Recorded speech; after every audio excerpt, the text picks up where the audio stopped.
Et bonjour à tous, bienvenue sur The Money Show, le podcast qui parle d'argent, mais pas que. Les amis, j'espère que vous allez bien, que vous êtes en forme et surtout que vous avancez dans vos projets. Là, on est début novembre, donc bientôt la fin d'année. J'espère que vous avez bien avancé dans les objectifs ou les projets que vous étiez fixés pour cette année. Donc là, il faut tout donner pour bien terminer en beauté cette année 2025. Moi, de mon côté, tout va bien. Tout va bien. Des galères sur un logement qui vient de se libérer, mais je pense que j'en parlerai plus tard, ça pourra faire l'objet d'un épisode. Donc voilà, quelques galères par rapport à ce logement. Mais sinon, voilà, tout va bien. On est à fond en termes de sport, surtout en ce moment. On est en moyenne entre 8 et 10 séances de sport. Et puis à côté, on avance gentiment sur les objectifs de fin d'année. Donc voilà, je suis plutôt content à ce sujet. Sinon, je vous remercie pour vos retours concernant, j'allais dire le dernier épisode, mais c'est surtout les derniers épisodes. Voilà, vous m'avez fait pas mal de retours, que ce soit via YouTube, via Instagram. Donc je suis vraiment content. Voilà, que ça vous plaise, et puis moi je suis vraiment content aussi des derniers épisodes que j'ai tournés, aussi bien les invités que les épisodes seuls que j'ai tournés. Et aujourd'hui, vous allez voir, j'ai fait venir Ravi sur le podcast. Donc c'est quelqu'un à la base que je connaissais pas du tout. C'est un collègue de boulot qui s'appelle Antoine et que je salue au passage qui m'en a parlé, qui d'ailleurs va investir avec Ravi. Et en fait, Ravi, vous verrez, il a un parcours, il a vraiment un beau parcours, je trouve. À la base, c'est un juriste de formation et puis il a fait un peu de tout. Il a fait du courtage, il a fait de l'assurance, il fait encore un peu agent immobilier. Et surtout, en fait, il est spécialisé et expert dans la vente à réméré. Quelque chose que moi, je connaissais, on va dire, dans les grandes lignes. Mais voilà, c'était vraiment dans les grandes lignes. Parce qu'après 1h25 de tournage avec Ravi, je me suis rendu compte qu'en fait, je connaissais pas grand-chose sur ce sujet.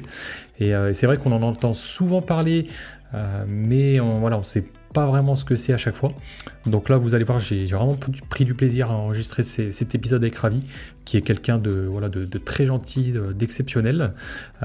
Et pour ceux que ça intéresserait, la vente à réméré, que ce soit aussi bien si vous cherchez à vendre votre bien, que c'est un petit peu, que votre situation est un petit peu compliquée, ou alors derrière que vous souhaitez investir, on va dire côté investisseur.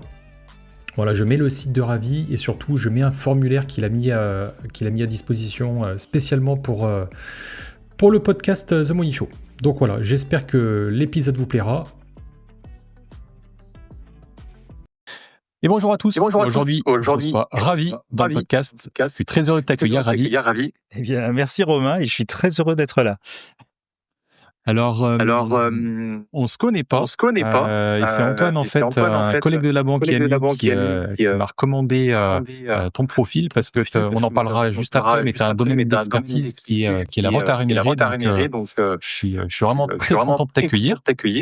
Et puis on va rentrer directement dans le vif du sujet. J'aimerais qu'en 1 minute maximum, alors attention, il faut tenir le chrono parce qu'après, on va rentrer dans le détail, mais en 1 minute maximum, tu te présentes. Qui es-tu, quel âge as-tu et que fais-tu? Waouh, 49 ans, 2 ans, j'habite dans la région lyonnaise. J'ai un parcours, on va dire, de formation plutôt juriste et fiscaliste, avec une expérience d'une 20aine d'années dans des domaines qui vont concerner la gestion de patrimoine, avec une appétence particulière pour le juridique et le fiscal, mais on en reparlera. Et puis aujourd'hui, je m'exerce autant dans la formation de banquier notamment, sur les crédits immobiliers, sur la gestion de PAT, et puis un petit domaine d'expertise en effet sur une vente spécifique qui s'appelle la vente à réméré, mais il y a aussi ses variantes, et puis peut-être qu'on en parlera aussi. Eh ben écoute, avec plaisir. Ensuite, j'ai quelques questions qui sont communes après chaque invité. Et j'aimerais, Ravi, que tu me dises si tu as une personne ou plusieurs personnes qui t'ont inspiré dans ta vie, et si oui, pourquoi? Alors, la personne qui m'a le plus inspiré dans ma vie, c'est ma mère. Ok. Ouais, pour une raison très simple, c'est que dans mon histoire, moi je suis né à l'île Maurice, et on est arrivé en France dans des situations un peu difficiles, un peu compliquées, et envers et contre tout, une ténacité, une persévérance, et puis surtout un don de soi ou un don pour sa famille extraordinaire. C'est quelque chose que je garde avec moi. Et aujourd'hui, elle est plus là, mais je pense très très régulièrement à elle. Ça, c'est vraiment mon modèle. Ok, trop bien. Ok, trop bien. Eh ben, écoute, je te remercie. Ensuite, deuxième question, est-ce que tu as des valeurs auxquelles tu tiens? Et si oui, lesquelles? Alors oui, évidemment, moi, il y a des choses qui m'inspirent. C'est évidemment, j'ai pas mal de valeurs familiales finalement, hein, parce que c'est un peu dans le fil de ce que je te disais tout à l'heure. Pour moi, être bien avec ses proches, c'est quelque chose d'important. Être une bonne personne, c'est quelque chose d'important. Alors c'est pas que je crois au karma, mais quand même, il y a une espèce d'influence culturelle ou cultuelle du côté de l'hindouisme. Ok. Dans lequel j'ai baigné. Donc faire des bonnes choses en se disant que pour la suite, je serai pas réincarné en blatte, si tu veux. Donc ça, c'est quelque chose qui peut être décisif. Et puis ensuite, peut-être sur des choses plus professionnelles, c'est vrai que je me révèle quand j'ai l'impression d'être utile aux gens qui sont en face. Et parfois, on a des situations qui sont délicates. Et donc cette utilité, ce fait de pouvoir tendre la main dans des situations particulièrement âpres et pas se dérober. Ça, c'est quelque chose qui compte pour moi, c'est-à-dire que parfois les situations sont difficiles, elles sont délicates, et puis il faut savoir tenir la barre et puis aider son prochain. Ok. Eh ben, écoute, je te remercie. Et puis après, on va dérouler un petit peu sur ton parcours. J'aimerais que tu nous dises déjà quel parcours tu as fait au niveau de tes études. Et puis après, on déroulera sur ce que tu as fait au sein de ta carrière. Voilà, est-ce que tu as déjà été salarié? Oui, non. Et qu'est-ce que tu as fait? Et ensuite, voilà, on déroulera sur tes diverses expériences. Voilà. Si tu veux démarrer. Eh ben écoute, pour la formation, c'est assez académique, hein, c'est-à-dire que étant arrivé très jeune, à l'âge de 2 ans en France, j'ai suivi l'école maternelle, l'école primaire, le collège, le lycée, donc un parcours général, avec une grosse question quand est arrivé la terminale et le sujet de dire est-ce que je prends. J'hésitais entre 2 disciplines, le droit ou la médecine. Alors la médecine, ça aurait été plutôt pour faire plaisir à maman, mais finalement je me suis laissé plutôt convaincre par le droit parce que je trouvais que, enfin je trouve d'ailleurs toujours que le droit c'est un superbe outil pour se réaliser et pour réaliser des choses. Donc avoir cette connaissance, hein, on dit que nul n'est censé ignorer la loi, mais bon, hélas on la connaît pas sur le bout des doigts. Et donc je me suis dit que ça m'intéressait d'avancer là-dessus. Avec au départ peut-être comme tous les étudiants à vouloir être avocat pénaliste dans le droit humanitaire pour sauver la planète, sauver la veuve et l'orphelin. Et puis assez rapidement, au fur et à mesure de mes études, je me suis rendu compte qu'il y avait des domaines qui étaient plus délicats, notamment tout ce qui concerne le droit des affaires et notamment la fiscalité pour cette partie-là. Et je me suis dit que c'est quelque chose qui m'intéressait vraiment. Et puis en me disant, voilà, c'est 2 choses certaines dans la vie, comme on dit, hein, la mort et les impôts. Donc la mort, je savais pas comment je m'en débrouillerais, mais les impôts, peut-être que je peux faire des petites choses. Et donc je suis allé sur une maîtrise en droit des affaires avec un certificat de fiscalité à la fac de droit à Strasbourg. Et puis ensuite j'ai poursuivi avec un DESS en droit des affaires et fiscalité à Clermont-Ferrand en Auvergne. Ensuite je suis revenu et là j'ai commencé mon parcours professionnel assez rapidement avec quelque chose qui était pas nécessairement dans le domaine initial, puisque j'intervenais comme juriste dans une société qui faisait de l'import et de la distribution de produits des pays de l'Est. Donc c'était pas passionnant. J'ai rebondi sur une activité qui a été celle du droit de l'informatique au tout début d'Internet, avec quelque chose qui était neuf, c'est-à-dire les mentions légales, la partie juridique. Et puis c'était quelque chose d'assez trépidant parce qu'il y avait très peu de choses en fait de vraiment bâties à ce moment-là. Mais on essayait de protéger le consommateur, on essayait de l'informer, les conditions générales d'utilisation. Alors aujourd'hui c'est bien ancré, mais à l'époque c'était quelque chose d'assez neuf et il y avait un bouillonnement. Ça a marché plus ou moins. Ça pas trop.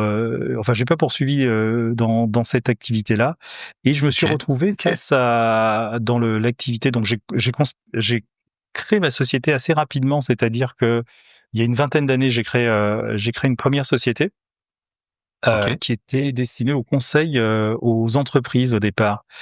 Et j'avais croisé une courtière à l'époque qui faisait ce qu'on appelle le regroupement de crédit.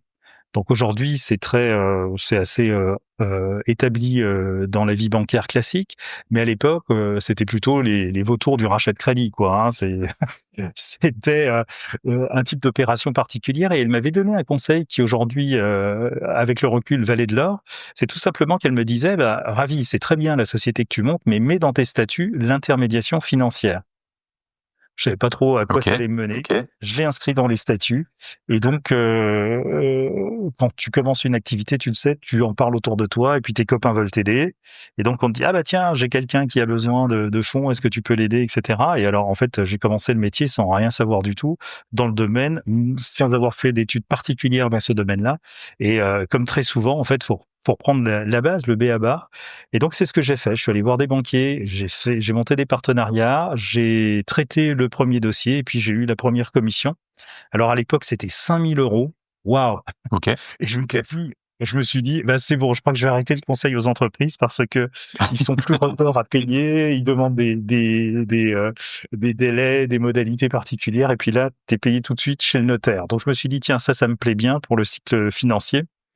Et puis j'ai poursuivi dans le regroupement de crédit pendant quelques années. Je suis intervenu dans une association de représentation de la profession, l'association française des intermédiaires bancaires. J'en étais l'un des administrateurs à une époque, et en charge de la formation.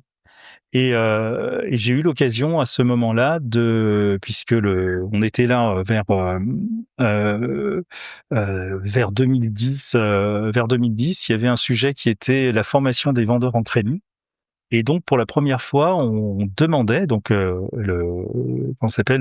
pouvoirs publics demandaient l'avis des intermédiaires. On avait souvent l'avis des banquiers, on avait souvent l'avis des usagers, des banques. On avait les pouvoirs publics, mais on n'avait pas les intermédiaires. Et c'était un métier un peu neuf. Et donc, le président de l'époque m'a dit, bah écoute, t'as 10 minutes. Et puis, il faut que tu vendes la position et l'intérêt de notre profession, et que tu portes haut les couleurs de l'intermédiation bancaire. Donc, je me suis retrouvé assez jeune à la Banque de France, hein, puisque c'est à la Banque de France qu'on était reçu. C'était le Conseil consultatif du secteur financier. Pour ceux qui savent, c'est quand même une instance qui peut peser dans le domaine pré-réglementaire et normatif. Et donc, je me suis retrouvé à exposer ce point de vue. Et dans la suite, il se trouve que le monsieur Loyal, hein, celui qui animait cette réunion, était, alors aujourd'hui c'est passé, mais à l'époque il était le directeur du centre de formation de la profession bancaire. Et il vient nous voir après, et il nous dit, mais écoutez, je connaissais pas votre profession, votre présentation a été limpide, et j'aimerais que vous m'aidiez à monter une formation à destination des courtiers et des intermédiaires de toute nature. Et j'ai été comme ça, pas choisi, mais en tout cas chassé d'une certaine manière, dans un domaine qui était, là encore une fois, pas le mien à l'origine. Et on m'a demandé de réfléchir et de concevoir des formations, et ça a plutôt bien marché. Donc parallèlement à ce moment-là, je faisais du regroupement de crédit et les débuts de la formation, parce que la profession se structurait. Et je peux me balader auprès de plein d'entités partout en France dans cette activité-là. Et de proche en proche, eh ben, je vais mettre de côté la formation sur laquelle je vais revenir tout à l'heure.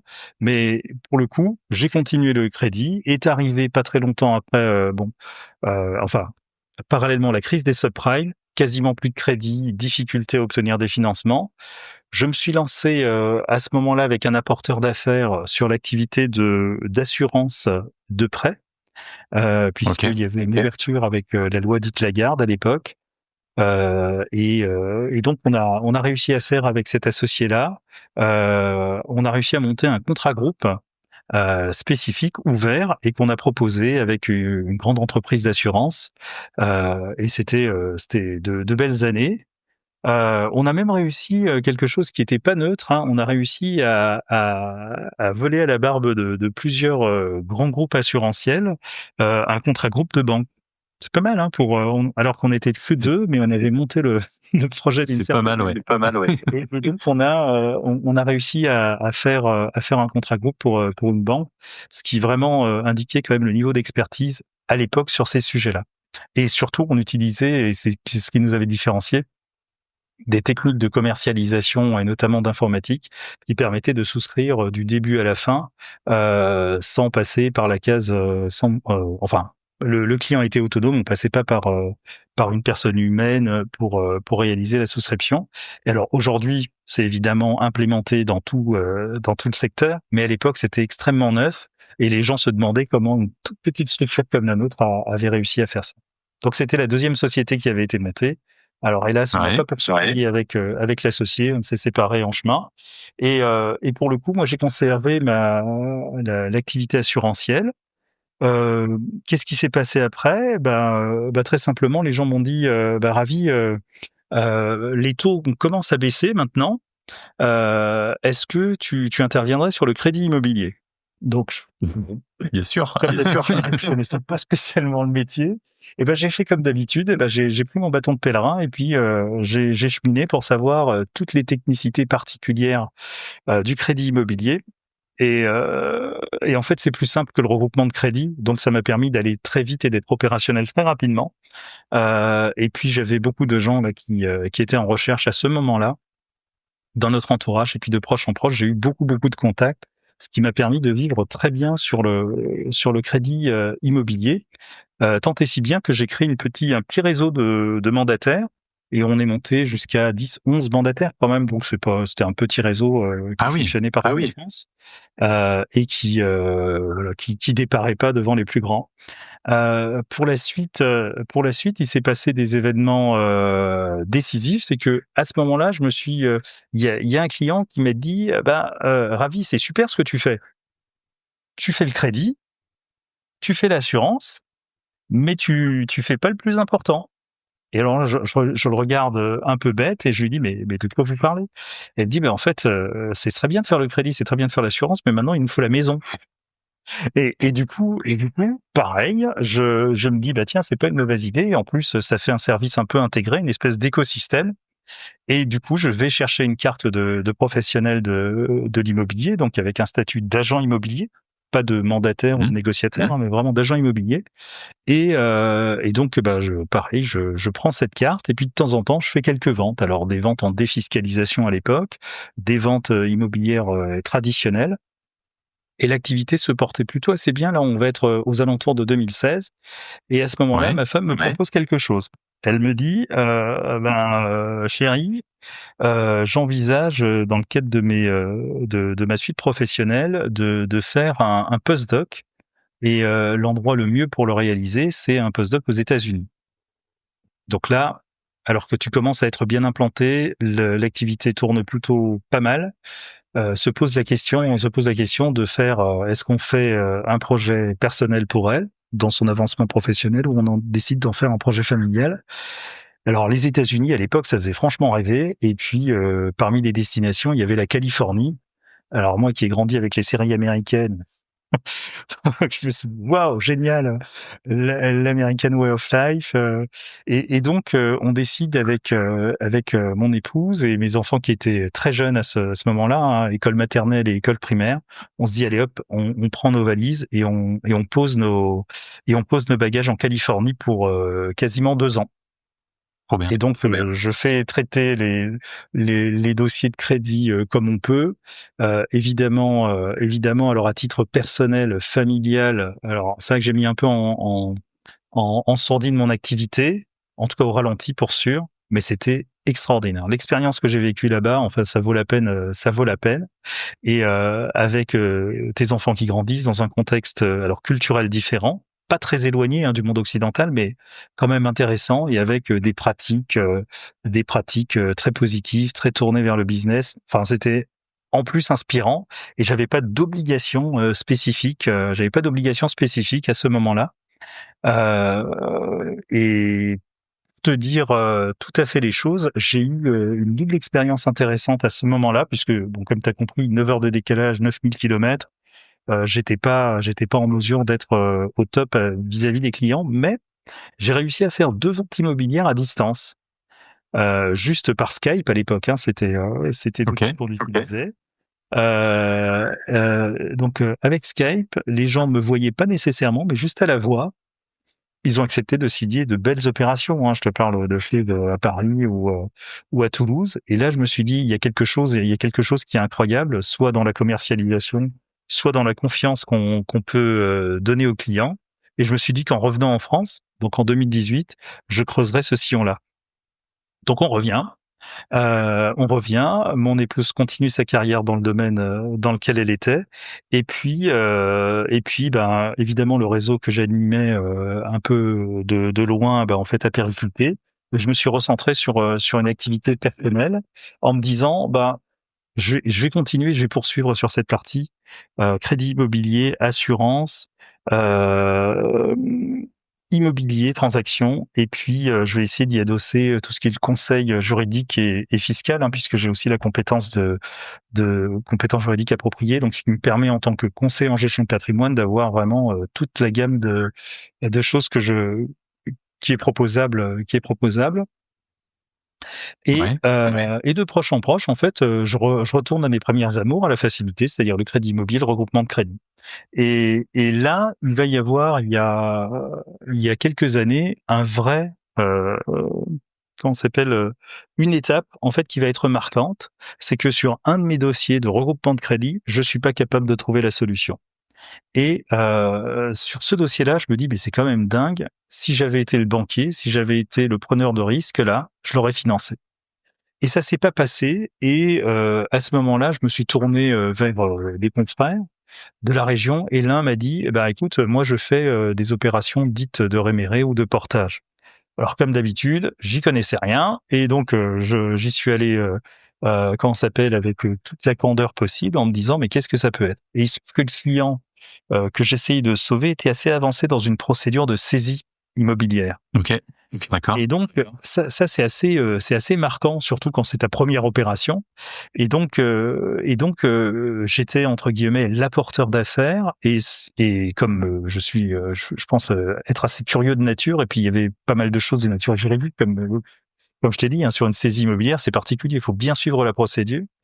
Et on réussit à sauver la maison à la barre du tribunal. C'est-à-dire qu'on va à la séance du tribunal, les avocats des marchands de biens étaient présents pour acheter, on va dire, à la casse le bien, et l'avocat qui représentait la partie du vendeur réussit à retirer le dossier du rôle. Alors, on expliquera ça plus concrètement tout à l'heure, mais ça a été une illumination. Et je me suis dit que même dans les situations les plus désespérées, il y a possibilité de prêter main forte à des gens qui sont dans des situations quand même qui sont très compliquées. Hein. Quand tu es dans une saisie, il y a beaucoup de choses que tu peux plus faire. Et donc j'avais été marqué par ça. Alors, hélas, le dossier termine pas en saisie, hein.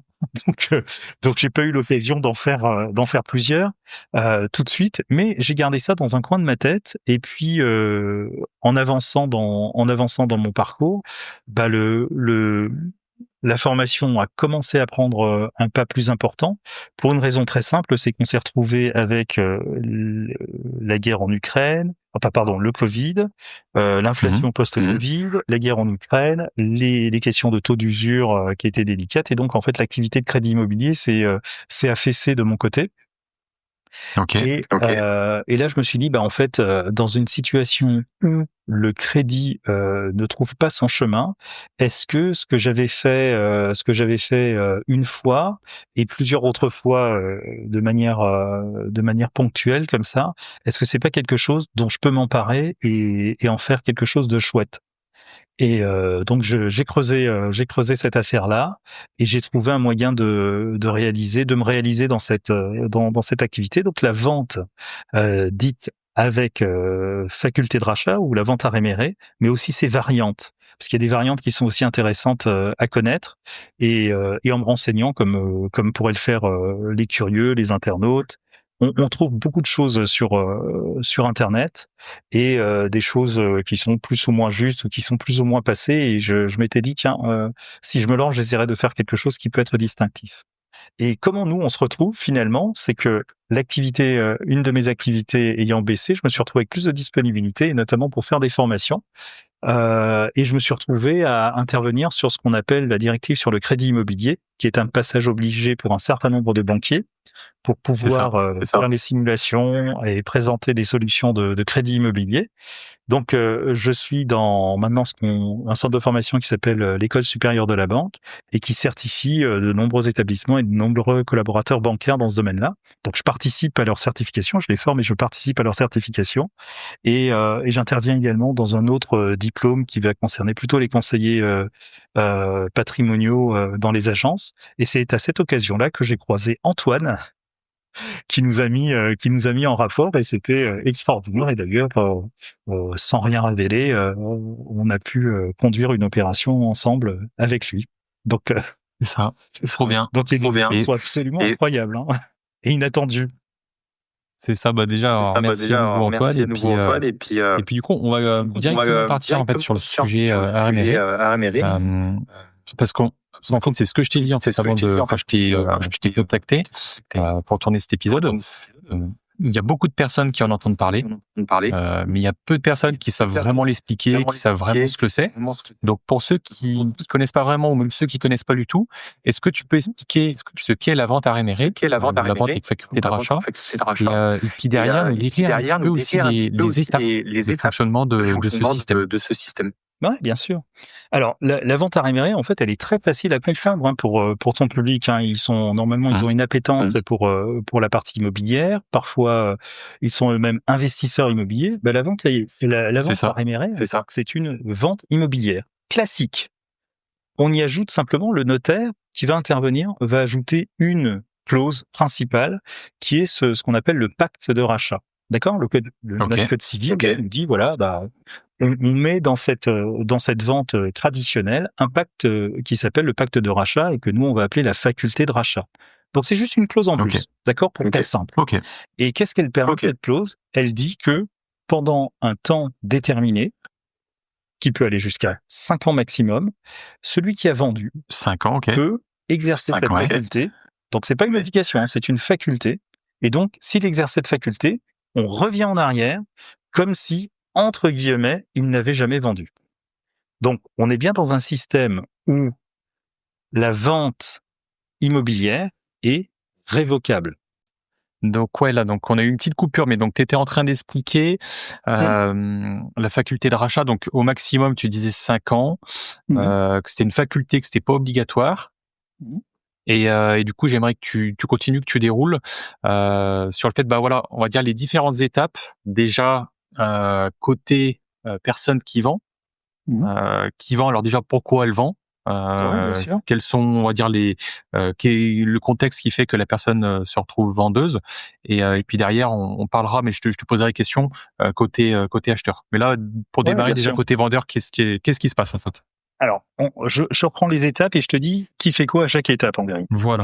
Donc, généralement, la vente avec faculté de rachat, elle se découpe en 3 étapes. La première étape, c'est que on est dans une vente traditionnelle. Donc, il y a un vendeur et un acheteur.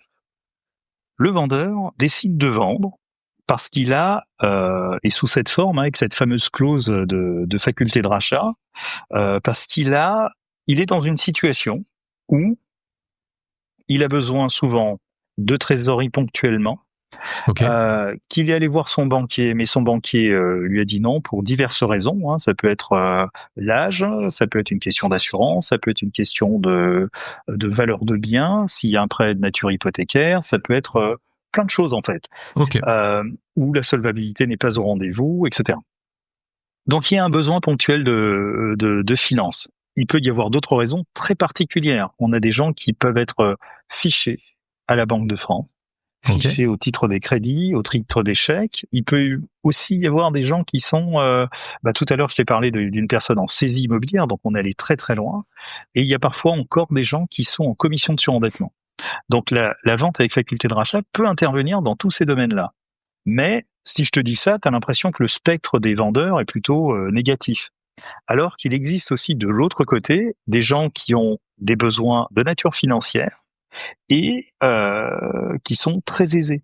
Mais un projet professionnel, quelque chose qui est une nécessité immédiate pour se positionner sur des projets de toute nature.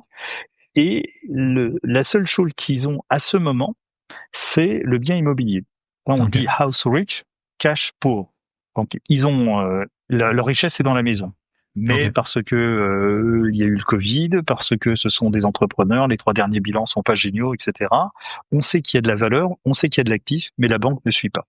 Donc en fait, dans le spectre de la vente à réméré, en fait, on a des gens qui sont soit très aisés, soit très fauchés, quoi, pour le dire. Donc ça, c'est la situation du vendeur. Alors le vendeur se dit je vends mon bien, mais je sais que c'est pendant un temps limité. Et je sais que je vais reprendre quand je ferai retour à meilleure fortune ou quand je vais toucher un héritage, une donation, je vais pouvoir exercer ma faculté de rachat et le reprendre. On reviendra sur cette dernière partie tout à l'heure. On a également des situations qui sont pour le vendeur, pourquoi il continue de vendre. Donc il y a la question financière, mais il y a la question parfois de situations complexes, familiales complexes. On dit que ce sont des ventes complexes quand il y a par exemple un divorce.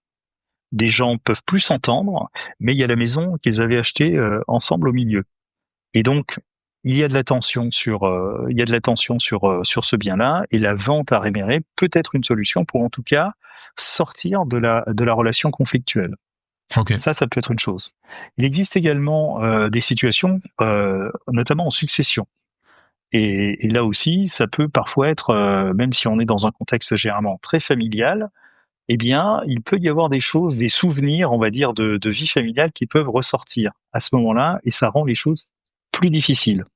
Je prends un exemple pour que ça soit concret. Des héritiers qui veulent garder le bien, des héritiers qui ont besoin d'argent, donc ils veulent vendre leur part rapidement. On se met pas toujours d'accord facilement sur les prix, etc.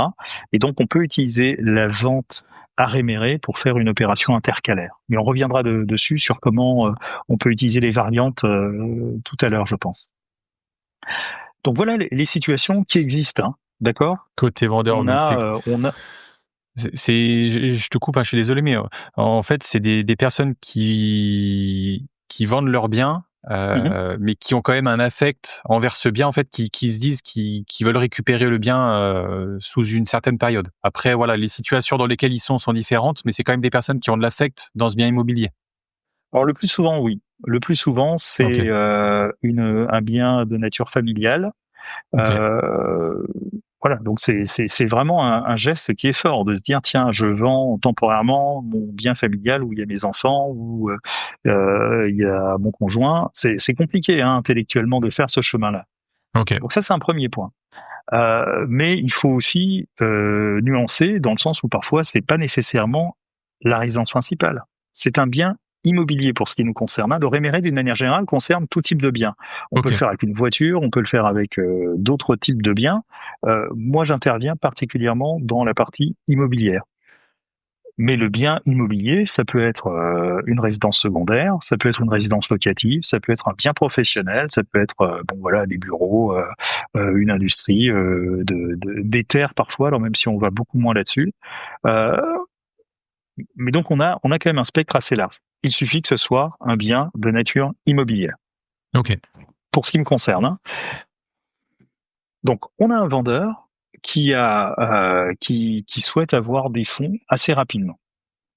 On a un acheteur qui n'est pas une banque et qui est un particulier, qui est une société foncière, qui est un investisseur, un marchand de biens, et qui se dit moi je veux faire une opération financière. J'achète un bien à un prix qui va être décoté. Je fais un portage pendant un certain temps et à la fin de l'opération, je vais tirer un revenu Donc ça, c'est la première étape. Donc on a un acheteur, on a un vendeur, et puis moi intermédiaire, je suis sollicité parce que les gens viennent sur mon site internet, parce que les gens me contactent par recommandation, et parfois au débeauté d'un échange, on me dit tiens, mon banquier m'a pas suivi, je connais peut-être ça, est-ce qu'on peut faire? Et donc le résultat, c'est que je me retrouve avec une demande à qualifier. Est-ce que la demande en réméré est jouable ou pas? Et on verra certainement les conditions d'intervention. Et puis ensuite, est-ce que on a un acheteur? Parce que c'est pas parce que tu vends un bien entre guillemets que tout le monde va se précipiter pour l'acheter, même si tu le vends à prix décoté. Pour donner une image, tu vends quelque chose place de la Madeleine à Paris, c'est pas la même chose que si tu vendais un truc perdu au fin fond de comment ça s'appelle j'allais dire la Lozère ou la Creuse. Voilà, ou de la Creuse. Voilà, on salue nos amis creusois. Désolé. Ouais, voilà, mais l'idée c'est voilà, dans un endroit qui est perdu, un marché peu dynamique, on va beaucoup moins intéresser des acquéreurs potentiels. Okay. Donc, on qualifie la demande, on tombe d'accord sur un prix de vente, et là, on va chez le notaire. Un élément décisif, c'est que tous les actes qu'on réalise sont faits devant le notaire. Donc, c'est sécurisé et toutes les voies de sortie de l'opération sont indiquées dès le départ. C'est-à-dire que le client qui se lance dans une démarche comme celle-là, le vendeur qui se lance dans une démarche comme celle-là, il va pas perdre son bien, puisqu'il a cette faculté de rachat. Okay. Il a un délai pour exercer sa faculté de rachat et c'est inscrit devant le ou la notaire. Donc, autrement dit, on a imaginé au départ, quand on instruit le dossier, toutes les possibilités de sortie et on va en parler dans l'étape d'après. Donc, ça y est, il a vendu, on est allé chez le notaire, etc. Le schéma général, c'est souvent la résidence principale, donc les gens restent dans leur bien. Et au titre de leur occupation dans ce bien-là, ils bénéficient d'un droit d'occupation, d'une convention d'occupation qu'on va qualifier de précaire, puisque l'opération de réméré ne dure pas très longtemps. Et à n'importe quel moment pendant le délai de faculté de rachat, il peut dire, on va dire si pour l'exemple, on va dire que la faculté de rachat est offerte pour 2 ans. Si au bout de 6 mois il veut exercer sa faculté de rachat, il l'exerce au bout de 6 mois. Okay. Donc voilà, il n'est pas obligé d'attendre 2 ans pour sortir l'opération. Il peut sortir au bout de 3 mois, il peut sortir au bout d'1 an et demi. Et donc cette faculté est offerte pendant toute la durée prévue dans le titre, quoi. Et comme on est en France, il est difficile d'occuper un bien dont tu n'es pas le propriétaire. D'accord? Généralement, tu occupes un bien rarement gratuitement, sauf si tu es de la famille. Et quand c'est un tiers qui t'a acheté ton bien et que tu continues à l'occuper, il doit y avoir une compensation. Cette compensation, ça s'appelle, on va utiliser un mauvais terme, mais on va dire que c'est un loyer. D'accord? Okay. Donc, tu as vendu, tu es locataire de ton bien si c'est une résidence principale, ou si c'est un bien locatif ou un bien de type résidence secondaire, eh bien en fait tu verses une indemnité compensatrice de jouissance ou de différé de jouissance, etc. Donc peu importe le terme, on va dire que c'est un loyer. Qui se verse mensuellement ou comment ça marche? C'est mensuel, ouais? Alors, plusieurs possibilités. Il y a des versements qui peuvent être fractionnés, donc mensuellement. Et puis, il peut y avoir des versements dits prépayés, c'est-à-dire que l'investisseur, celui qui a acquis, va demander au notaire de reverser immédiatement. On va prendre l'exemple de 2 ans, d'accord? Donc, les 24 mois de loyer immédiatement qu'il conserve. Donc, tous les mois, il n'a pas à aller chercher le loyer, puisque ce loyer, entre guillemets, est payé dès le départ. Donc c'est quand même plutôt tranquille. C'est rassurant côté investisseur. Exactement. Ouais. Donc la durée de portage se réalise. Alors 6 mois, 9 mois, 24 mois, et arrive le moment où on a une alternative. La première, c'est que celui qui a vendu exerce sa faculté de rachat. Donc comment il va exercer sa faculté de rachat? Il va aller voir son banquier. Et il va dire, écoutez, j'ai le bien que j'occupe et j'aimerais le racheter. Ok, hop, on fait un montage d'un financement de nature immobilière et le rachat peut s'effectuer. Ou je t'ai dit tout à l'heure, parfois il y a des gens qui attendent une donation, qui attendent un héritage et qui vont utiliser cette technique de réméré pour en avance de trésorerie d'une certaine manière. Donc quand les sous arrivent, ils vont chez le notaire en disant coucou, je souhaite exercer ma faculté de rachat.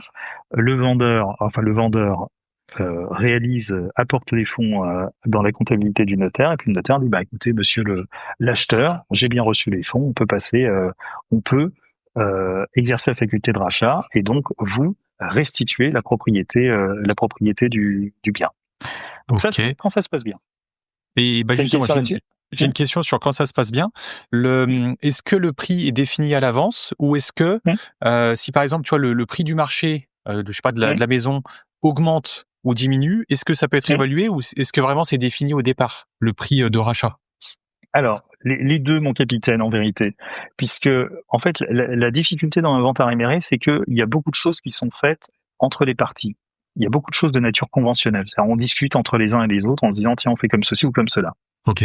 Donc, pour répondre à ta question, il est tout à fait possible de fixer un prix de sortie dès le départ. Ok. Ça peut être un prix de sortie qui est exactement le prix d'achat, donc il n'y a pas de plus-value, entre guillemets. Ça peut être un prix avec une plus-value, et ça peut être un prix aussi qui peut être indexé. D'accord ? Ok. Tout ça, c'est possible. Donc, ça va être les échanges entre l'intermédiaire et les parties qui vont définir ça, et tout ça sera, acté avec le notaire. Ok. Dès le départ, on sait ce qui va se passer. Il n'y a pas de surprise, en fait, dans le réméré, puisque tout est défini. Il n'y a pas de zone d'ombre, tout est vraiment clair et indiqué dès le départ, parce que négocié dès le départ. Un vendeur ne vend pas à un prix décoté s'il n'a pas quelques garanties ou quelques assurances, tu vois. Et de l'autre côté, un acheteur, lui aussi, pour lui c'est un risque, entre guillemets, il achète un bien et est-ce que son opération financière va se réaliser rapidement, ou est-ce qu'il a mobilisé de l'argent pour 6 mois ou pour 24 mois, tu vois? En 24 mois, il peut faire 2 ou 3 opérations, alors que si ça dure trop longtemps, en fait, il a mobilisé tous ses fonds sur un seul projet, et puis il se retrouve bloqué s'il a que ça comme financement, tu vois. Ok. Donc de part et d'autre, il y a des équilibres. En fait, le notaire veille à ça, à ce que la relation reste équilibrée quand même entre les deux parties. Donc il y a des obligations réciproques, et ça fait partie du champ, on va dire, de négociation qu'on va appeler le champ conventionnel.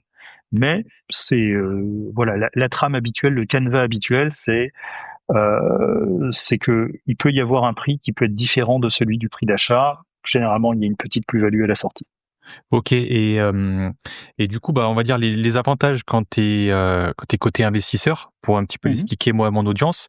En fait, tu achètes, même s'il n'y a pas de plus-value à la revente, en fait, tu achètes un bien qui est décoté, et généralement cette décote, elle est de combien à peu près? Est-ce que c'est normé, ou est-ce que c'est vraiment on discute avec les vendeurs? Alors, il y a de tout. Ouais. Il y a vraiment de tout. Il y a vraiment de tout. Alors, il faut comprendre ce qu'il y a dans le prix d'achat, en vérité, et ça va nous permettre de mieux lire la situation.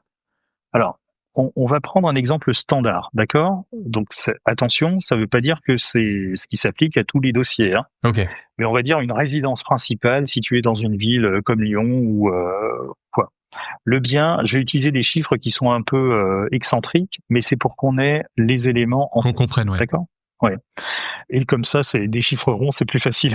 C'est plus facile. On va dire que le bien vaut 1 million d'euros. Il est expertisé, d'accord? Il est expertisé, et l'expert, à son dire, nous dit que ça vaut 1 million d'euros. Ok. Évidemment, ça c'est la valeur vénale. Si le vendeur dit je vends à 1 million d'euros, en fait, à 1 million d'euros, la vente est définitive. Donc, s'il veut racheter, il rachètera 1 million plus quelque chose. T'es d'accord? On est d'accord. Donc, il peut pas exercer cette faculté de rachat. Enfin, en tout cas, pas au même prix. Alors qu'avec une vente à révérer, on va lui dire, écoutez, vous faites une vente à 60%. En ce moment, c'est le standard, 60%. 60, ok. Donc, on va dire que bien expertisé 1 million, achat 600 000 euros. Sur ces 600 000 euros, on va payer, puisque l'acte est fait, dit acte en main. D'accord? Les frais de notaire sont donc inclus dans l'opération. Ils sont à la charge généralement du vendeur. Ok. Il y a les frais d'intermédiaire et on a l'indemnité d'occupation. Ça, on va dire que c'est le corpus. Voilà. Et l'indemnité d'occupation, tout à l'heure, je te disais, soit le loyer est payé au mois le mois, soit il est payé d'un coup. Alors, il peut arriver des situations où on est sur un bien locatif, les loyers qui arrivent vont servir à payer l'investisseur. Mais généralement, on généralement, on essaye de mettre l'indemnité ou le loyer tout de suite dans l'opération dès le départ et c'est prépayé. Comme ça simplifie les choses. Ensuite, c'est une vente immobilière, hein, comme n'importe quelle vente immobilière, on va purger les garanties et les hypothèques. Donc, s'il y a un crédit qui traîne, eh bien, on va dire qu'il y a 100 000 euros de crédit restant dû sur ce bien immobilier, eh bien, le notaire va solliciter le créancier en disant combien il vous doit, le vendeur. 100 000 euros. Eh ben, je solde 100 000 euros. S'il y a une dette dans une copropriété, on solde la dette, etc., pour que tout soit vraiment propre, comme une vente immobilière tout à fait classique, quoi. Ok. Et ensuite, il y a un disponible client. Ce disponible, c'est la trésorerie restante. Cette trésorerie restante, eh bien, elle est laissée au titre du produit de la vente au vendeur et, entre guillemets, il en fait ce qu'il veut, quoi, hein. C'est comme quand tu vends un bien immobilier, il te reste des sous, t'en fais ce que tu veux. Tu réalises ton projet, tu avances, et puis, à ce moment-là, le notaire lui dit bien, écoutez, vous avez tant de mois ou tant d'années pour réaliser votre faculté de rachat et c'est bien inscrit dans l'esprit de chacun. Ok. Bon. Donc là, j'ai bien compris. Et du coup, pour réimager auprès des auditeurs, on va dire l'avantage quand tu es investisseur, voilà, ton bien vaut 1 million. Toi, tu l'as acheté 600 000 euros. Derrière, il y a la faculté de rachat à 1 million. Alors non, là tu vas un peu trop vite là. Okay. Donc on est là, on a fait l'avance, c'est ma première étape. On a fait le portage entre guillemets, donc la durée pendant laquelle l'opération se réalise, et on va dire, alors pour là encore utiliser un chiffre simple, hein, on va dire que l'indemnité d'occupation c'est 10% l'an. D'accord, c'est juste pour faire voilà. Ouais. Donc 10% l'an, ça veut dire que sur l'année, on va dire que l'opération dure 1 an. Et donc, sur cette opération-là, ce que le notaire va prélever sur le prix de vente et reverser immédiatement à l'investisseur, c'est 10% du prix. Donc 60 000 euros. 60 000 euros, ok. Donc l'investisseur, lui, récupère tout de suite 60 000 euros. Il aurait pu récupérer, si on divise 60 par 12 mois, 5 000 euros par mois, mais il aurait couru peut-être après le vendeur pour les récupérer tous les mois, alors que là, il les a tout de suite. Il les conserve par devers lui et s'il y a un trop perçu à la fin de l'opération, eh bien, il restituera la somme qu'il n'a pas consommée. Hein. Si la personne sort au bout de 6 mois, on est d'accord, il va pas payer un loyer pendant 12 mois, mais que pendant 6 mois. Et donc, le trop perçu sera restitué au moment du retour de l'opération, de la fin de l'opération. Et justement, on n'en a pas encore parlé tout à l'heure, mais je vais te donner quand même l'alternative. Donc là, l'opération se passe bien, donc il récupère le bien. Mais si l'opération se passe pas bien, c'est-à-dire que la personne n'exerce pas sa faculté de rachat, et bien dans ce cas-là, qu'est-ce qui se passe? On se souvient, on a dit que la vente est une vente qui est révocable. Donc s'il exerce, c'est révocable, mais s'il n'exerce pas sa faculté de rachat dans le délai qui est accordé, la vente devient absolument définitive et irrévocable. C'est-à-dire que le titre de propriété est acquis définitivement à celui qui a investi. Alors, est-ce que ça arrive souvent? Pour ma part, autant que faire se peut, on essaye d'éviter ce type de situation. D'abord parce que tout à l'heure tu parlais de valeur tout à l'heure. Je suis pas favorable à ce que les gens qui sont dans une difficulté spécifique vendent un bien pour se faire dépouiller après. Déjà qu'ils le vendent à un prix décoté, c'est pas pour ensuite se faire les poches par on va dire un vautour immobilier. C'est pas mon approche. Mon approche, elle est plutôt de l'autre côté, de dire on se donne tous les moyens pour que cette opération qui a un engagement fort puisse se résoudre dans les cas qui sont prévus dès le départ. Et donc, dans les actes que je réalise avec les notaires, en fait, on essaye d'explorer ces situations-là. Donc, pour l'exemple, moi, 6 mois avant la fin de l'opération, je vais contacter le vendeur en disant, écoutez, où est-ce qu'on en est? Donc, il y a une clause de revoyure, hein, et les gens le savent. 6 mois avant, on va essayer de voir où vous en êtes. Est-ce que votre sortie, c'était une faculté de rachat? Oui, non. Est-ce que vous êtes en mesure de le faire? Alors, parfois, les gens ne sont plus en mesure de racheter. Pourquoi? Parce qu'ils étaient en CDI, ils étaient fonctionnaires à un moment donné, ils sont passés à la retraite ou ils ont perdu leur emploi à un autre moment. Et la solvabilité qui était imaginée au départ n'existe plus au moment de l'exercice de la faculté. Tu vois, donc il peut arriver ça. Ou on attendait un héritage, parfois il y a des choses qui sont plus longues que prévu et la date, le délai se rapproche dangereusement et donc les gens sont pas encore les fonds. Donc, dans ce cas-là, comme je te l'ai indiqué, il y a des choses qui sont de nature conventionnelle, c'est-à-dire que les parties peuvent dire bon, on essaie de s'organiser. Il peut arriver le cas où acheteurs et investisseurs se disent bon bah normalement la fin c'est dans 6 mois, mais on voit bien que ça a l'air d'être un peu délicat. Peut-être qu'on va rajouter 3 mois ou 6 mois de plus pour que le vendeur puisse se remettre sur pied. Donc ça crée une pression supplémentaire là, à la sortie. Et il peut aussi arriver la situation où on a touché les 5 ans. Alors les opérations à 5 ans sont assez coûteuses, donc généralement c'est pas préconisé, mais si on dépasse 5 ans, en fait la loi interdit de prolonger le réméré. D'accord, on peut pas aller au-delà de 5 ans. Donc si on a atteint cette limite légale définitive, en fait on pourra pas aller plus loin. Il faudra trouver d'autres moyens. D'accord. Ok. Et il existe d'autres types de sorties, c'est-à-dire qu'on peut tout à fait imaginer une situation dramatique où, eh bien, la personne qui devait exercer la faculté de rachat, en fait, décède. Ok. Bah oui, ça peut arriver. Hein. Oui, c'est vrai. Ouais. Donc, qu'est-ce qui se passe ? Est-ce que ce droit, c'est un droit qui existe pour celui qui en est le titulaire, mais est-ce que c'est transmis à la succession ? Alors, parfois oui, parfois non. Ça dépend du champ conventionnel. Mais on se débrouille en tout cas, et cette clause de revoyure nous permet en fait de se prémunir de ça. Et il m'arrive aussi parfois d'organiser la souscription d'une assurance de type décès avec le montant qui équivaut au montant de reprise. Alors ça suppose que la personne puisse souscrire ce type d'assurance décès, mais ça veut dire que s'il arrive malheur, eh bien l'assureur va payer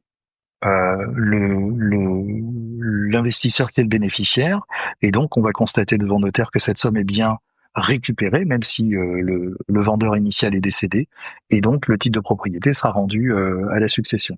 Tu vois, on trouve des moyens de faire, on peut rallonger, on peut truc. Il y a un champ conventionnel, et c'est pour ça qu'en fait, quand tu regardes sur un certain nombre de sites internet, les choses sont pas précises parce que il y a tellement de possibilités de négociation dans plusieurs parties que c'est difficile de dire voici la trame générale, voici le canevas, et c'est comme ça que ça se passe. Non. En fait, il y a beaucoup de choses qui se mettent en œuvre, qui peuvent se mettre en œuvre dans le champ de négociation de départ. Et donc, on essaie d'organiser ça. Je termine par une dernière possibilité, qui est que la faculté de rachat ne va pas être exercée parce que la personne sait que il peut arriver des accidents de vie, une séparation, enfin un décès, le conjoint est décédé, donc la personne n'a pas envie nécessairement de racheter sa résidence principale où il y avait tous ses souvenirs.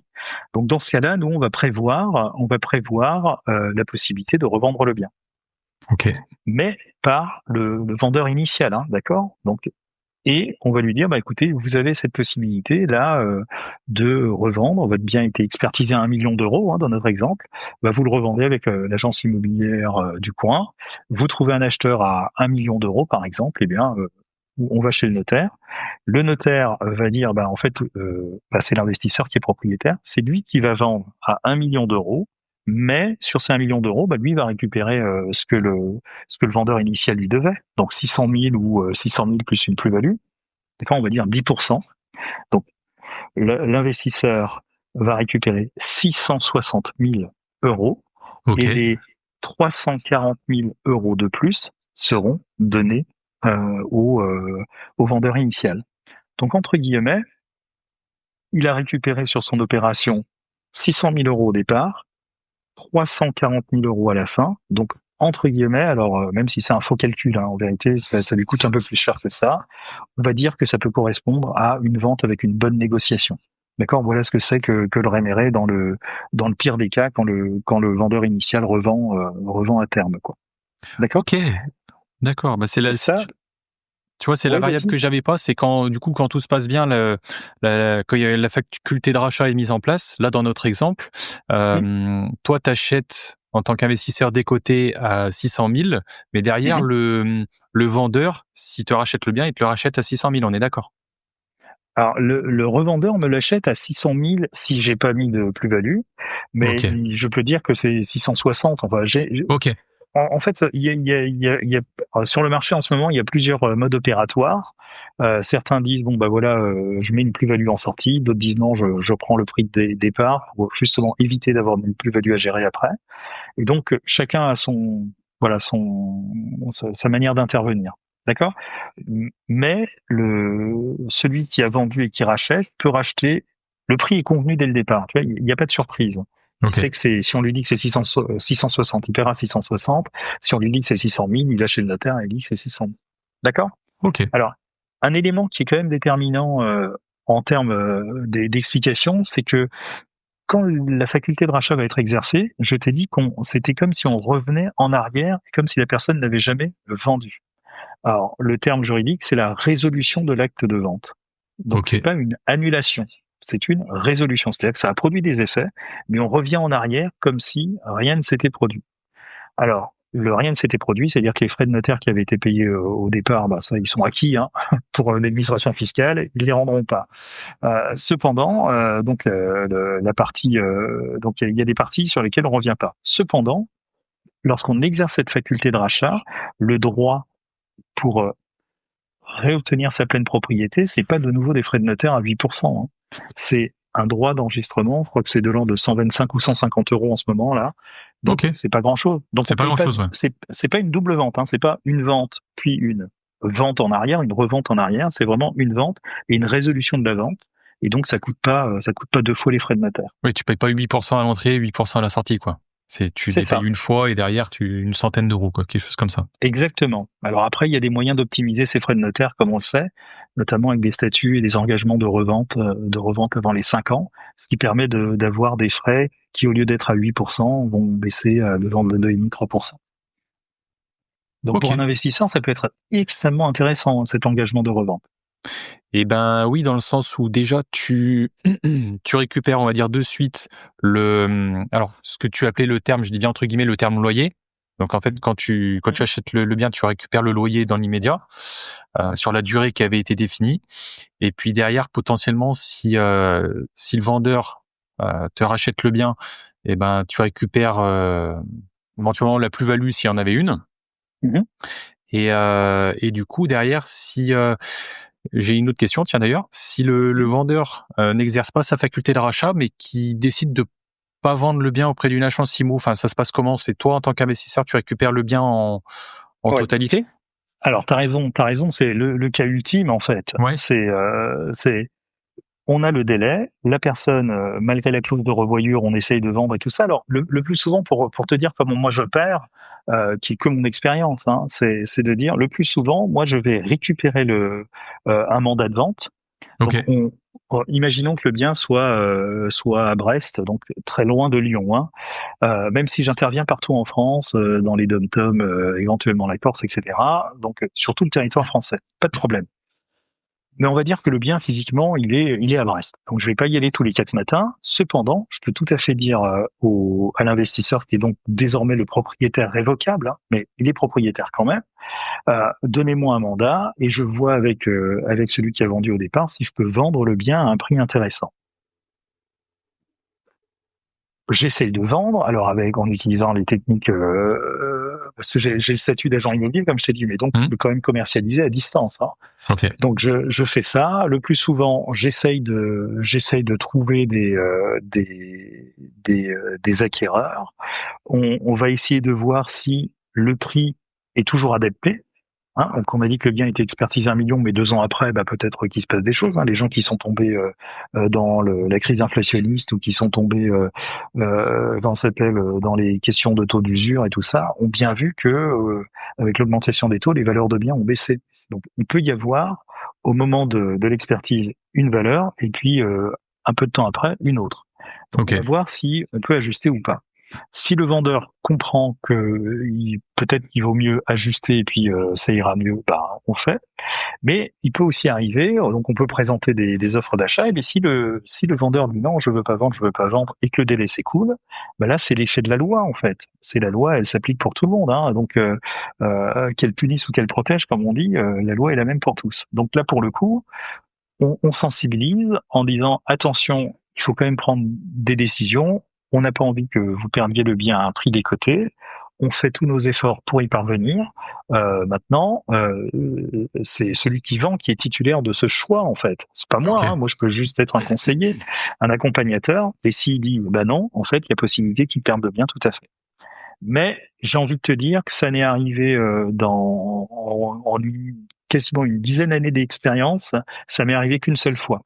Mais c'est Ok. arrivé une fois pour une raison spécifique, c'est que jusqu'à la fin, la vendeuse estimait qu'elle allait être en mesure de racheter. Et elle avait, alors, sans rentrer dans les détails, mais elle attendait une somme très importante pour lui permettre de trucs. Et puis la date est arrivée, elle était persuadée mordicus. Et en fait, quand la date est arrivée, c'était pas le cas.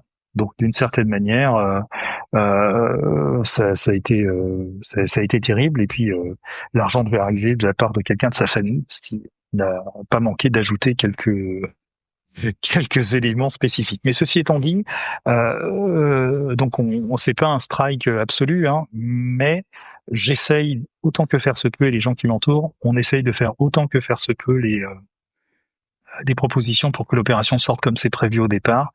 Et si une fois en 10 ans, c'est pas ce qui était attendu, mais comme ça quoi. Ok. Donc il y a quand même le ou les avantages auprès du vendeur, de pouvoir récupérer son bien, ou au moins au moins une partie, voilà, si derrière le bien est vendu, de récupérer la quasi-totalité, et à l'instant T, ça lui permet, voilà, on va dire, de solder ses problèmes et puis de résoudre ses problèmes de trésorerie. Et côté Alors, je vais juste aller au bout pour terminer, parce que si la faculté n'est pas exercée, le délai est écoulé pour X raisons, l'investisseur a le bien.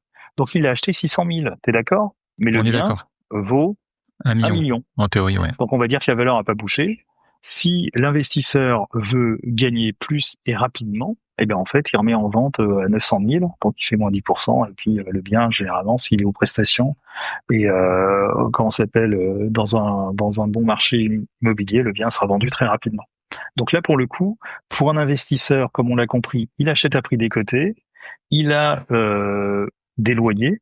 Et puis, potentiellement, si l'opération se dénoue pas comme c'est prévu, en fait, sa possibilité, c'est peut-être de gagner plus, entre guillemets. Ok. Et du coup, j'en venais aux avantages côté investisseur. Côté investisseur, dans deux cas. Donc, côté investisseur où tu achètes le bien cash. Là, en l'occurrence, on va dire, les intérêts que t'en ressors, que tu gagnes, ça va être les loyers que tu touches à l'instant T quand tu achètes le bien, et derrière la potentielle plus-value. Donc ça, c'est si tu achètes cash. Si par contre derrière tu achètes à crédit qu'une banque te finance, on va dire que tes loyers vont permettre de payer à grosse maille tes échéances, ou peut-être même un peu plus, je sais pas. Et par contre derrière, on va dire ta plus-value ou l'intérêt, c'est la plus-value que tu vas gagner quand tu vas revendre le bien auprès du vendeur. Exactement. Okay. En fait, pour faire rapide, tout à l'heure, j'ai utilisé l'exemple, on va dire standard, 10% annuel ou 1% par mois, 12%. Ok. Donc, si je prends le 10% annuel, tu vas voir ton banquier, tu lui dis bonjour, j'aimerais faire un investissement locatif, parce que c'est quand même ce cas-là.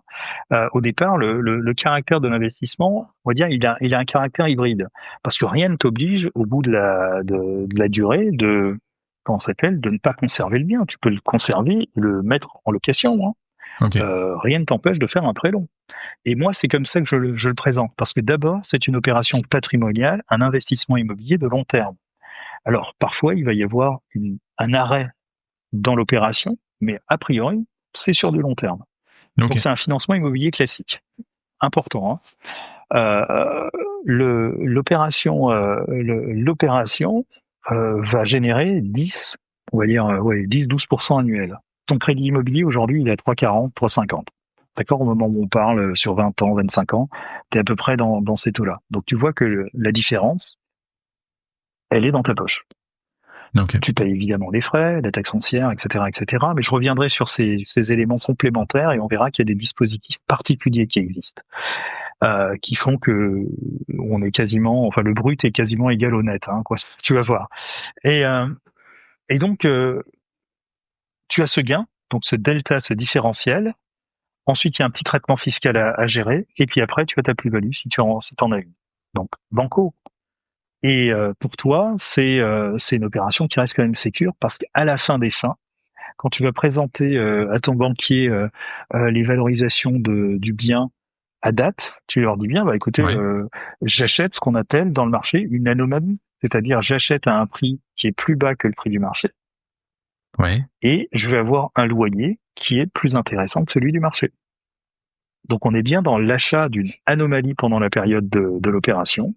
Et ensuite, si l'opération se poursuit et que tu continues la location, alors tu loueras peut-être plus exactement au même loyer, mais tu l'as acheté à prix plus bas. Donc a priori, ton affaire est rentable sans compter tout ce que tu peux déduire de ton résultat fiscal. OK. Et du coup, au niveau fiscal, après, bah, c'est, si par exemple tu achètes le bien, on va dire en nom propre, si Mhm. le bien derrière c'est quoi? C'est du coup, c'est loué en nu, c'est ça? C'est enfin, comment ça marche, Alors le traitement l'imposition? C'est du fiscal, revenu foncier, c'est du LMNP, c'est quoi? alors en fait, donc tout dépend si tu achètes en direct ou pas en direct, hein, Mmh. et la structure qui porte. Si tu achètes en direct, eh ben c'est considéré comme un revenu foncier, hein, c'est C'est le du code foncier, général des d'accord. impôts OK. qui nous le dit. Donc ça veut dire que tu peux déduire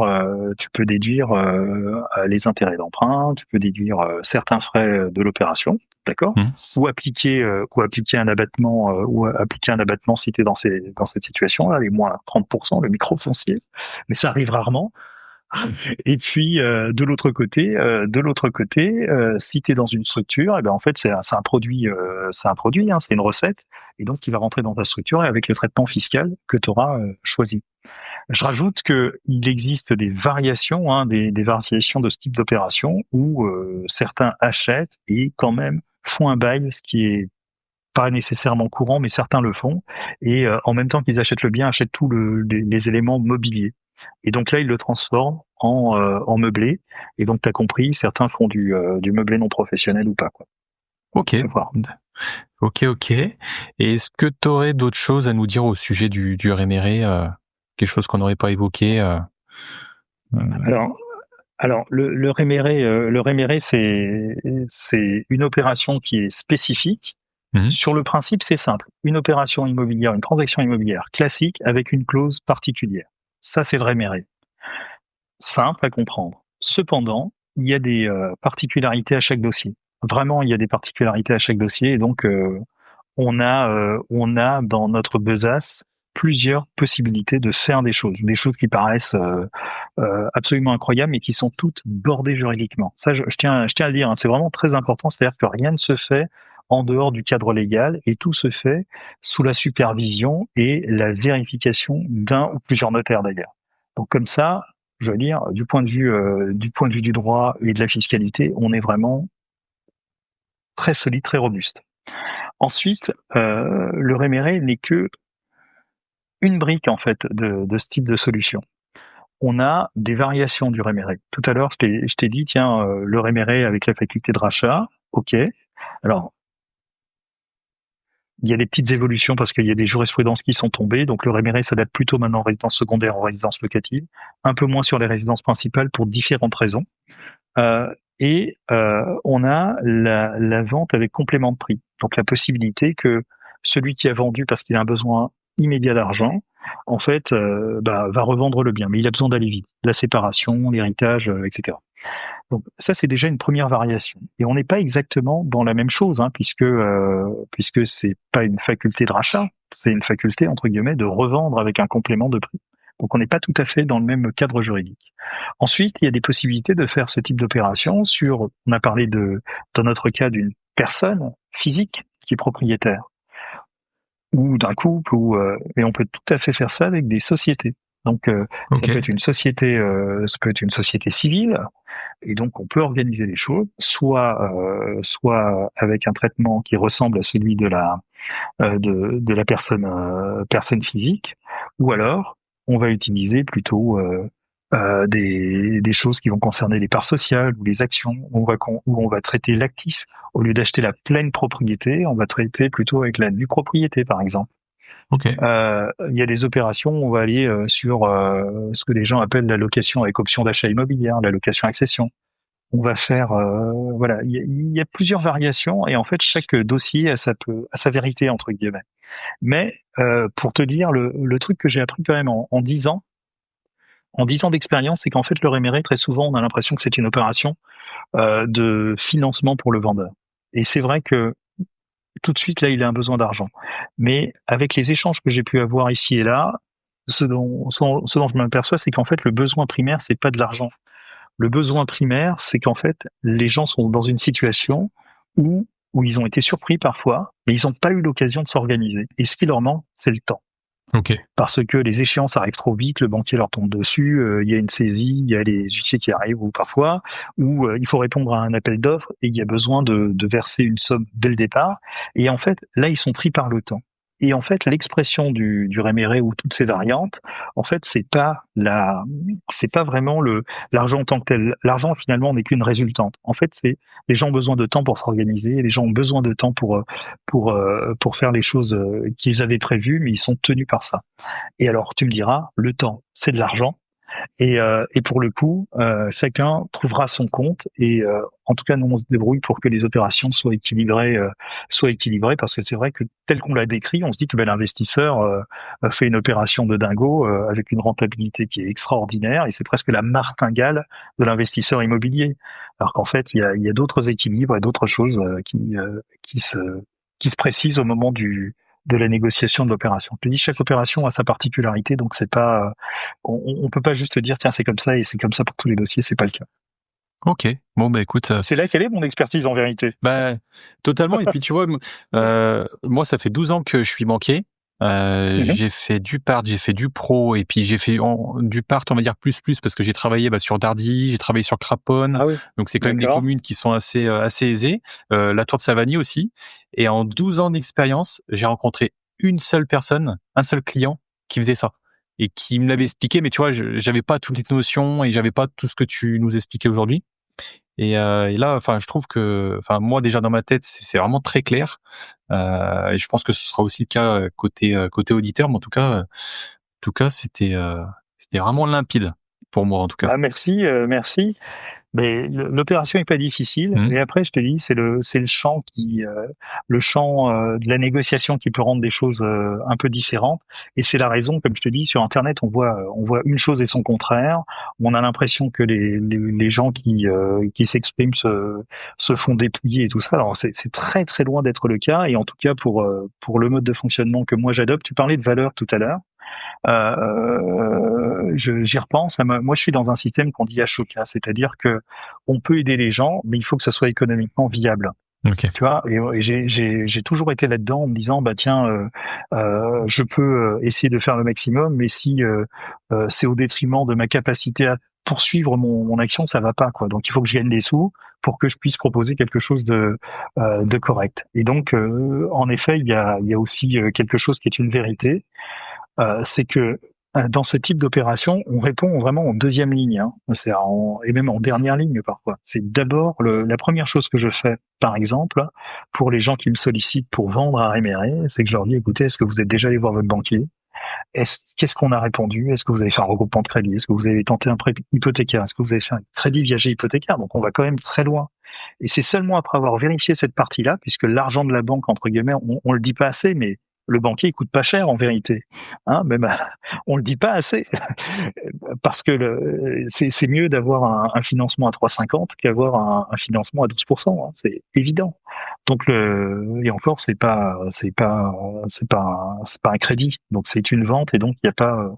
L'avantage, c'est qu'il n'y a pas d'étude de solvabilité comme en banque. C'est une transaction immobilière, c'est pas la même législation, et donc c'est comme ça qu'on passe à travers les mailles les mailles de la question du financement bancaire.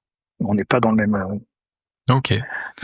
Et écoute, trop bien pour ce sujet-là. Et puis maintenant, j'ai encore quelques petites questions avant de clore l'épisode. Donc toi, du coup, tu es entrepreneur, tu es formateur aussi, formateur de banquier. J'aimerais que tu nous donnes un petit peu, alors peut-être pas une semaine, mais on va dire une semaine ou même un mois type avec toi. Qu'est-ce que tu fais? Comment tu t'organises au niveau de tes différentes activités? Comment tu... D'accord. En gros, je suis stagiaire, je viens chez toi pendant un mois, qu'est-ce que je fais? Waouh! Alors, tout d'abord, ça va peut-être te paraître surprenant, mais il peut y avoir des moments où je vais être extrêmement actif et des moments pendant ce mois où je vais être un peu plus tranquille. Donc, c'est une gestion quand même qui est particulière de mon côté. Alors, pourquoi il y a des moments d'activité et des moments de moindre activité? C'est très simple. C'est que parfois, je suis appelé pour faire des formations. Donc, je sais qu'il y a j'ai des journées qui sont banalisées. Hein. Je vais avoir 3-4 jours parfois de formation par mois. Donc, c'est pas non plus, je suis pas un formateur professionnel. Hein. Je fais ça quand l'agenda le permet. Et puis le reste du temps, je vais me retrouver en contact grâce au site internet avec des gens qui m'ont contacté en me disant tiens, je suis intéressé par vendre à Réméré, j'ai vu votre site, il y a des choses qui m'intéressent, etc. Donc il y a d'abord un contact de nature commerciale. Alors même si on essaye je t'ai dit en préparation, on va implémenter on est en train d'entraîner une intelligence artificielle pour essayer de traiter une grande partie des informations qui arrivent, parce que c'est vrai qu'il y a parfois des cas, parce qu'on on a l'impression que tous les cas sont éligibles, mais en fait il y a beaucoup de cas qui ne sont pas éligibles, notamment parce qu'on a dit tout à l'heure qu'il y avait un ratio standard d'intervention de l'ordre en ce moment de 30-40%, 30-40%. Mais si la personne est criblée de dettes et que sur mon exemple de 1 million, il y a 800 000 de dettes, le dossier ne se fera pas parce qu'on n'a pas de ratio d'intervention ou de ratio de sécurité pour l'investisseur. Donc on fait pas tout, mais plutôt que de dire abruptement on fait pas ou on répond pas, moi j'essaie de dire aux gens on fait pas pour telle raison. Alors c'est pas toujours facile pour eux de comprendre parce que comme tu l'as dit, il y a de l'affect dans le bien. Donc les gens ont fait quelques travaux et ils ont l'impression qu'ils ont construit un palace. Hein. Parfois c'est aussi ça. C'est pas toujours le cas. En tout cas, c'est pas valorisé de cette façon-là par les experts immobiliers. Donc ma semaine, elle va se constituer de ça. Échange avec les clients, échange avec les notaires, échange pour voir avec les investisseurs qui peuvent être intéressés. Je vais travailler soit avec des sociétés foncières qui sont spécialisées, qui ont un certain nombre un mode opératoire. D'accord, il y a un process à suivre. Et si le dossier est éligible, on va pouvoir y aller. Donc la réponse va être obtenue en 2 jours, 3 jours, 4 jours, en fonction de la qualité du dossier initial. Ensuite, le traitement, ça va être d'avoir le notaire, de s'assurer que l'investisseur et le vendeur sont bien sur la même ligne pour qu'au moment où on va avancer vers le notaire, que tout soit bien réalisé. C'est une vente immobilière, tu sais qu'il y a parfois des délais, notamment des délais de préemption, la commune, la SAFER ou d'autres, ou des protections parce qu'il y a des occupants comme des locataires ou quoi. Donc il faut vérifier à la bonne conformité en fait des choses. Donc c'est quand même un travail où il faut être attentif à plein de petits points pour sécuriser les choses et qu'il n'y ait pas de pétouille à la fin. Ensuite, les dossiers peuvent se monter et le notaire nous signale quand vont avoir lieu la première signature. On va faire une relecture des actes, éventuellement modifier. Moi, je demande au notaire de m'envoyer systématiquement avant pour que je puisse relire et voir s'il y a des choses qu'il faut affiner dans les échanges que j'avais eus avec l'acheteur et le vendeur.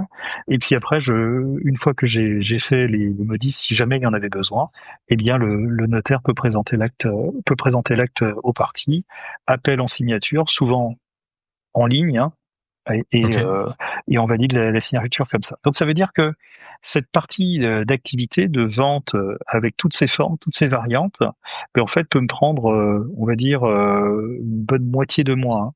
Hein. Sans difficulté, je rajoute les quelques jours de formation que je peux avoir, et puis après, tu sais que mon activité elle s'arrête pas que à ce type de transaction. Je fais de la transaction classique aussi, donc c'est de la vente immobilière tout à fait habituelle, comme n'importe quelle agence qui a pignon sur rue. Donc de temps en temps, je fais ces ventes-là, donc j'accompagne, je fais les visites, etc., etc. Voilà.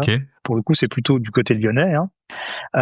J'interviens également comme intermédiaire de crédit, intermédiaire d'assurance. Donc là, je fais plutôt du conseil en financement. Je fais plus le courtage en financement. Hein. Donc le conseil en financement, si tu sais, c'est que tu es payé en amont par le client et qu'il y ait financement ou pas financement. Donc ça me permet de pas avoir l'autre partie qui est assez chronophage du courtage. Donc le conseil en financement me convient bien, et puis parfois on me sollicite sur le volet assurantiel. Tiens, j'aimerais faire une substitution d'assurance parce que j'estime que celle-ci me coûte un peu cher, ou je demande des garanties supplémentaires que je peux pas avoir là. Donc j'essaie d'ajuster. Voilà ce que c'est que mon mois en fait. Donc je suis pris par tout ça. Et puis accessoirement, j'essaye d'avoir un temps protégé pour mes enfants. Okay. Et pour ma famille. Et donc ça veut dire qu'arrivé une certaine heure, je vais arrêter, je suis avec les enfants, on prépare à manger, on dîne ensemble autant que faire se peut. Ils ont des activités extrascolaires, donc j'essaie d'être disponible pour ces points-là. Ça, c'est tout à l'heure, je t'avais dit, les valeurs familiales sont importantes pour moi, et c'est vraiment une bulle que je veux conserver. Et sauf cas particulier, je rognerai pas là-dessus. Ça, c'est vraiment le incompressible pour moi. Le pilier, ouais. Ok. Ouais, tout à fait. Bon, bah écoute, trop bien. Et encore deux, trois petites questions. Est-ce que toi, tu es aussi investisseur? Si oui, est-ce que tu investis en immobilier, voilà, de la résidence principale du locatif? Est-ce que tu investis, je sais pas, en support financier? Est-ce que tu peux nous dire un petit peu ce qui concerne ton cas? Ouais, bien sûr. Alors, pour ma part, et avec mon épouse, on détient plusieurs biens, soit en direct, soit à travers une société civile immobilière. Donc donc on a notre résidence principale, on a 2 biens locatifs qu'on loue en coloc sur Lyon. Ok. Et on s'est débrouillé pour faire de belles opérations. Donc c'est des choses pas faciles malgré un encadrement des loyers, hein, comme tu sais. Même si ça a été annulé là, je sais pas si tu as vu, il y a eu une décision de justice qui a annulé l'encadrement des loyers à Lyon et à Villeurbanne. Hein. Ah, ok. Ouais. Donc ça va revenir certainement, mais en tout cas, malgré l'encadrement des loyers, nous on arrive à tirer notre épingle du jeu, donc on est très content pour ça. En LMNP, hein, pour la question fiscale. Et puis ensuite, on a une SCI qui aujourd'hui détient 2 biens. Un bien qui est dans le sud de la France, au Sainte-Marie-de-la-Mer, et puis un autre bien qui est en région parisienne. Et pareil, alors parfois on a utilisé ces entités pour faire des opérations de portage, comme je t'ai dit. Okay. Et on achète, et parfois on fait l'arbitrage patrimonial.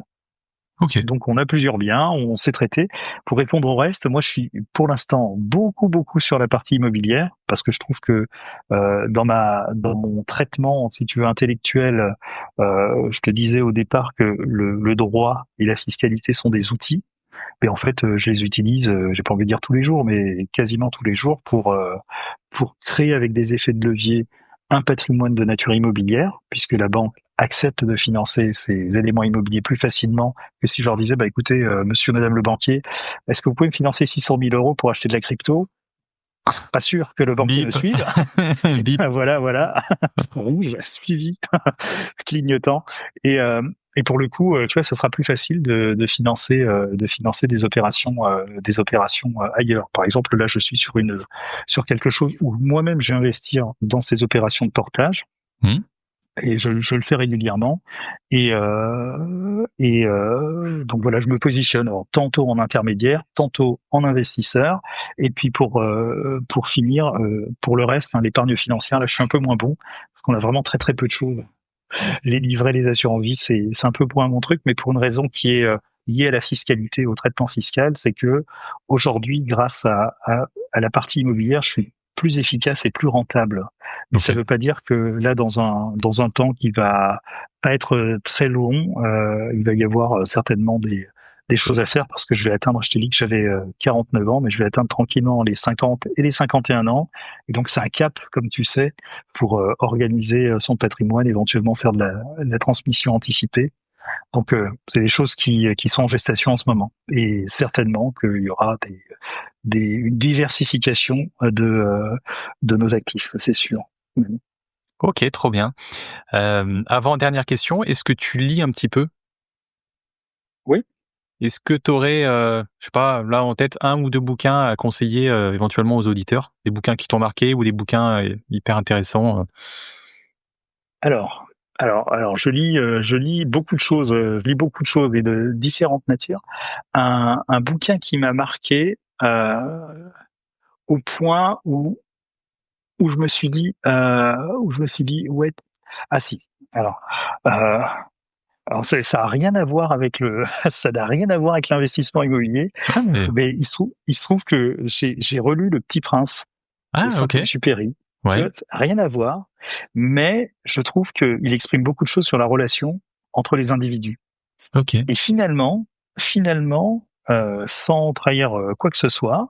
Mais en fait, je trouve qu'il y a un côté où tu apprends sur la relation à l'autre.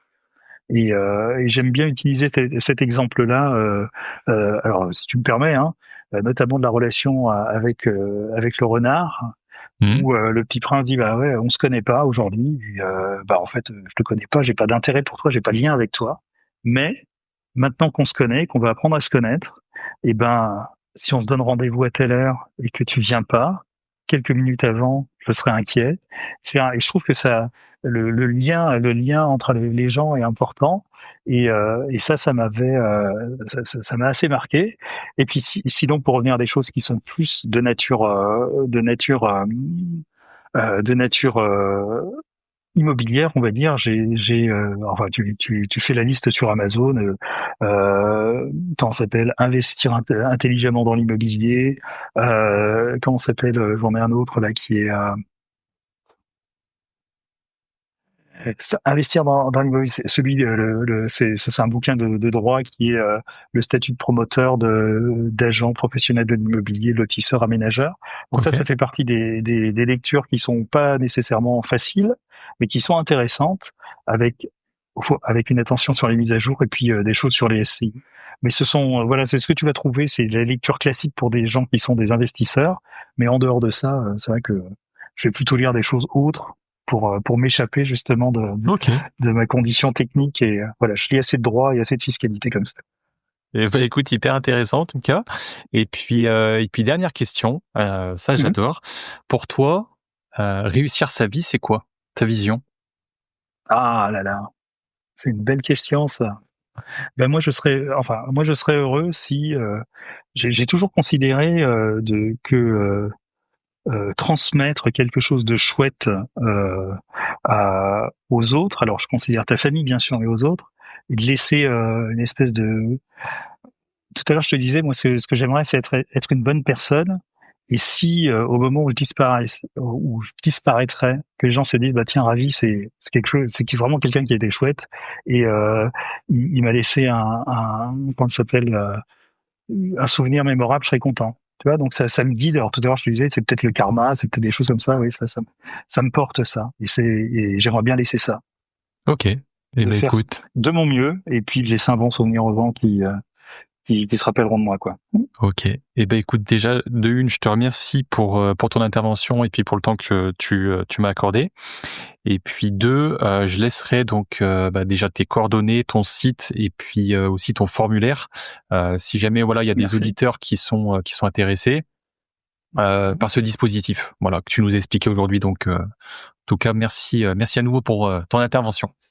Eh ben merci Romain de m'avoir invité et puis je reste à la disposition de ton audience si elle souhaite me contacter et puis j'essaierai de faire au mieux si elles ont de l'intérêt et qu'en plus elles veulent peut-être se lancer dans cette opération.